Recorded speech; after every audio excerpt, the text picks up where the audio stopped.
कई शहरों में भी बारिश का सिलसिला शुरू हो गया है। घोटकी में भी बारिश से मौसम खुशगवार हो गया। मज़ीद जानते हैं बोल न्यूज़ के नुमाइंदे बरकत बरूद से।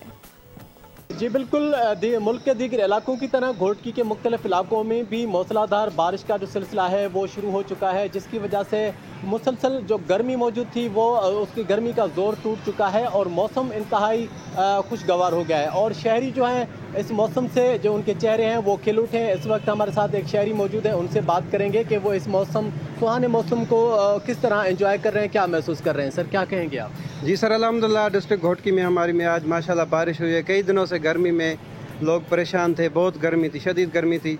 आज अल्हम्दुलिल्लाह आप देख रहे हैं मौसम बड़ा खुशगवार है और हम इंजॉय कर रहे हैं। और फसल को थोड़ा बहुत नुकसान आएगा, लेकिन इंसानों का जो है आज दिल खुश हो गया है और अल्लाह खैर करे, आगे ज़्यादा बारिशों से रब बचाए, बाकी मौसम भला अच्छा हो गया। हम इस वक्त जो गर्मी का जोर था वो टूट चुका है और शहरी इस खूबसूरत मौसम को एंजॉय कर रहे हैं। जी सब्सक्राइब करें और बेल दबाएं ताकि कोई खबर रह न जाए।